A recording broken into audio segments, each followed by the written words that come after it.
Oke, gue telah memutuskan untuk membuat sebuah startup, application, bukan company. Dan video ini akan menjadi video pertama dari sebuah seri, di mana dalam seri ini gue akan mendokumentasikan proses development dari startup gue ini. Mulai dari strategi and planning, proses coding, dan bahkan sampai momen-momen stres yang gue akan hadapi. Semoga kalian akan suka konsepnya dan menikmati perjalanan bareng gue juga. Tapi mungkin sebelum mulai gue akan makan dulu karena GoFood gue baru aja sampai. Oke, jadi startup yang gue mau buat pada dasarnya adalah sebuah aplikasi yang harusnya bisa mempermudah user untuk mencari teman mabar, specifically untuk olahraga, untuk sports. Mungkin simpelnya kalian bisa bayangkan aplikasi ini semacam Tinder tapi untuk olahraga, Tinder for sports. Dan heads up, ide ini bukan 100% milik gue, tapi ini sangat heavily inspired dari kebetulan project freelance pertama gue yang tadinya hanya untuk tugas kuliah sebenarnya. Jadi shout out ke Bang Fadel dan tim kalau kalian lagi nonton video ini. Jadi mereka yang memiliki ide originalnya, lalu gue coba sekarang untuk merealisasikan kembali. Dan alasan kenapa gue mau revisit project ini kembali adalah justru karena satu inconvenience yang sedang gue alami saat ini. Gue belakangan ini lagi senang banget main mini soccer, tetapi inconvenience-nya atau problemnya adalah untuk main mini soccer kita butuh orang cukup banyak, sekitar let's say 16, 20-an sampai bahkan 30-an orang gitu supaya ya mencapai ya bisa main mini soccernya enak lah, rame-rame kayak gitu. Dan walaupun sekarang gue udah punya grup WhatsApp yang isinya teman-teman gue juga gue kenal dan gue bisa ajak main mini soccer, kadang-kadang jadwal kita tuh nggak bisa meet aja gitu. Yang berarti ketika kuota minimum dari orangnya itu nggak kena, ya otomatis kita bakal batal main mini soccer. Nah, gue kepikiran gimana kalau misalkan ya game mini soccer yang gue mau selenggarakan itu gue publish aja secara publik, di mana orang-orang yang memiliki interest yang sama, yang pengen main mini soccer juga, ya bisa ikutan game gue gitu. Yang berarti gue nggak harus repot-repot hanya mencari orang-orang berdasarkan kenalan gue aja. Anyways, project ini gue akan coba dokumentasikan secara tertulis di Notion. Dan Notion ini akan gue coba share juga secara publik ke kalian, supaya kalian bisa ngelihat progresnya yang sedang berjalan itu seperti apa. Dan semoga ada satu dua hal yang bisa kalian pelajari. Ya, semoga. Mungkin. Oke, dan untuk tech stack-nya, gue memutuskan untuk menggunakan React Native untuk mobile application-nya. Kenapa React Native? Kenapa nggak native aja? Karena gue pengen cepat. React Native, gue sekali coding bisa nge-push ke iOS dan Android sekaligus. Kenapa nggak pakai Flutter? Karena gue belum terlalu lancar menggunakan Flutter. Jadi gue memutuskan untuk menggunakan React Native. Dan untuk back-end-nya, untuk API-nya, gue akan membuat REST API menggunakan Express, karena itu salah satu framework yang lagi hot. Sempat gue consider untuk menggunakan Java Spring Boot, tetapi kayaknya lebih asik dan lebih ngetrend kalau gue menggunakan Express.js. Dan untuk database-nya sendiri, gue sempat consider lama either SQL atau NoSQL. Sempat yang gue perdebatkan adalah antara PostgreSQL dengan MongoDB, tetapi setelah ditelaah, setelah meraba-raba, itu kayaknya MongoDB bisa memberikan gue struktur data yang jauh lebih tepat untuk use case kali ini. Jadi gue simpulkan, tech stack-nya gue akan pakai React Native untuk mobile application, Express.js untuk API-nya, dan MongoDB untuk database-nya. By the way guys, bagi kalian yang tertarik untuk ngeliat proses coding dan development-nya secara langsung, gue akan coba share via live stream. Biasanya gue suka live stream di twitch.tv/voidfnc. Gue akan include linknya juga di bawah sini. Bagi kalian yang tertarik, boleh banget join live gue ketika gue lagi online. Dan di live streamnya tenang aja guys, gue gak akan terpaku banget di coding gitu. Kalian kalau mau datang say hi, kalian mau nanya-nanya, saling sharing, dan overall ngobrol santai, bisa banget sambil kita nyicil-nyicil projectnya bareng-bareng. Oke guys, sekian dulu intro dari project atau seri baru yang gue mau start ini. Daripada kita kebanyakan bacot, mendingan kita end dulu sekarang. Sekarang juga udah jam 1, gue harus tidur, besok gue harus kerja. Tetapi besok kalau gue udah selesai kerja, ketika gue udah selesai kerja, kita akan langsung start proses developmentnya bersama-sama. See you guys, bye-bye.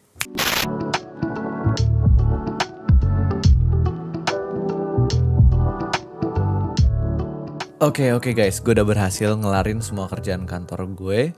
Dan sekarang udah akhirnya bisa fokus kembali ke project sampingan ini. Dan by the way guys, sayangnya video yang kalian lihat barusan itu intronya itu direkam hari Rabu malam, lebih tepatnya Kamis jam 1 malam. Dan sayangnya setelah kantor hari Kamis dan Jumat itu gue nggak bisa nyempetin waktu untuk ngerjain projectnya lagi, karena gue ada 2 alasan. Yang pertama adalah karena beberapa teman gue datang, jadi gue terpancing untuk nongkrong.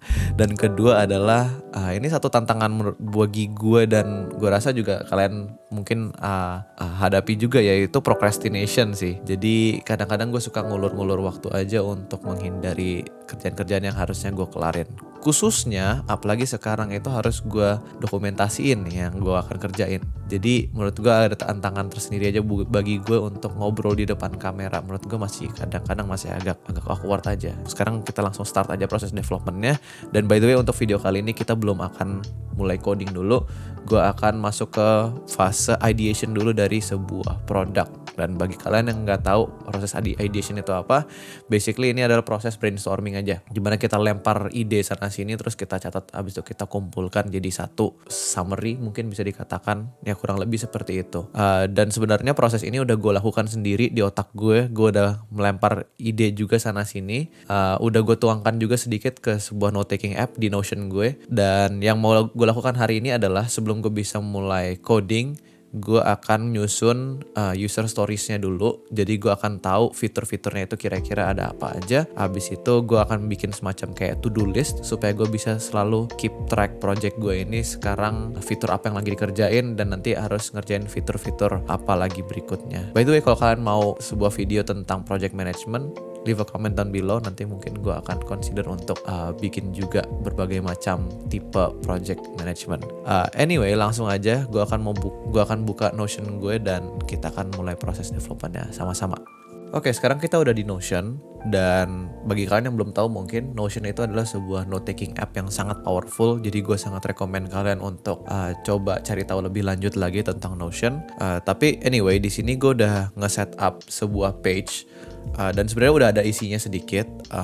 Gue tak kasih title Project Tinder for Sports karena gue belum tahu nama appnya itu bakal jadi apa. Tapi intinya gue cuma tulis kayak sebuah latar belakang atau background asal-asalan aja gitu, kenapa gue ngebuat aplikasi ini, dan sedikit summary tentang aplikasi ini. Gue juga udah ngebuat beberapa terminologis yang kira-kira gue akan pakai dalam penggunaan yang akan gue pakai ketika gue mau mendeskripsikan fitur-fitur yang akan gue buat, kira-kira seperti itu. Berikutnya mungkin satu hal yang gue mau lakukan adalah gue akan nge-set up sebuah database namanya. Oke, gue akan kasih title let's say MVP gitu, yang adalah singkatan dari minimum viable product kalau kalian nggak tahu, atau produk yang minimum banget deh, yang nanti harus, yang at least itu udah, kalau itu udah jadi ya aplikasinya udah bisa dipakai gitu sama user. Kira-kira gitu, itulah MVP. Dan di sini gue akan nge-list down features apa aja yang kira-kira harus ada di MVP version dari aplikasi gue ini. Nextnya gue akan ngebuat satu kolom baru guys di sini. Actually mungkin nanti dulu. Mungkin gue akan ngeganti dulu nih kolom satu ini, namanya text. Gue mau ganti jadi namanya let's say status. Tipenya adalah select gitu. Nah, status ini yang nanti gue akan pakai untuk ngedetermine status dari fitur ini tuh kayak gimana. Apakah masih to do, apakah lagi kerjain, atau mungkin udah selesai kayak gitu. Nah, let's say gue bikin user feature 1 gini. Untuk ngasih status aja, statusnya let's say ada berapa ya? Mungkin to do yang pertama. Yang kedua ada ongoing, atau in development. Yang ketiga ada let's say review. Yang keempat ada done. Tapi sebenarnya review ini biasanya dipakai kalau misalkan udah punya tim sih. Jadi nggak butuh kayaknya. Jadi kita hanya butuh to do, in development, sama done. Warna-warnanya gue ganti juga. To do gue kasih gray, in development mungkin kita kasih kuning kali ya, dan kalau done pastinya warna hijau. Oke, kayak gitu. Sama gue mau bikin satu kolom lagi namanya archive. Jadi nanti gue bisa ngeliat apakah sebuah task itu atau sebuah feature itu kalau udah done nanti tinggal gue archive aja kalau misalnya udah nggak butuh gue lihat lagi di dalam database ini. Tipenya gue akan coba pakai checkbox supaya bisa kita centang-centang. Oke. Ya kurang lebih setup untuk database MVP-nya kayak gini sih. Kalau database-nya ini udah selesai, sekarang yang gue mau lakukan adalah gue sekarang tinggal mau menuangkan kira-kira fitur-fitur apa aja yang gue bakal butuhin untuk versi MVP dari aplikasi ini. Oke, jadi langsung aja. Mungkin yang pertama yang pastinya user itu bisa login. Tentunya ada temannya, user itu bisa register. Nanti sering berjalannya waktu, by the way, gue akan coba ngebenerin untuk project managementnya itu kita pakai tools lain mungkin. Tapi sementara ini ya Notion will have to do. Nextnya fitur utamanya itu sebenarnya gue udah sempet kepikiran user bisa membuat sebuah game. Game itu apa? Kembali ke terminologi yang gue udah setup, sebuah event olahraga yang diadakan oleh seorang game master. Berarti ini sebenarnya bukan user biasa tapi seorang game master. Kadang-kadang cukup berguna juga guys memiliki dokumentasi seperti ini ya. Apalagi kalau kalian udah kerja di dalam sebuah tim. Nanti untuk detail dari setiap setiap fiturnya itu akan gue taruh di dalam setiap page-nya ini. Jadi gue nggak akan jabarin detailnya langsung di nama fiturnya, tapi nanti gue bisa buka ini sebagai page. Habis itu gue bisa create sebuah kayak let's say description kayak gini. Description, terus gue bisa jabarin lebih lanjut di sini. Oke, kira-kira kayak gitu. Nah, daripada kalian kelamaan nungguin ngeliatin gue ngelist down semua user features-nya, jadi setelah ini mungkin gue akan mode time lapse, kita akan percepat aja, habis itu nanti kita akan balik lagi kalau semua fiturnya itu udah selesai. Oke?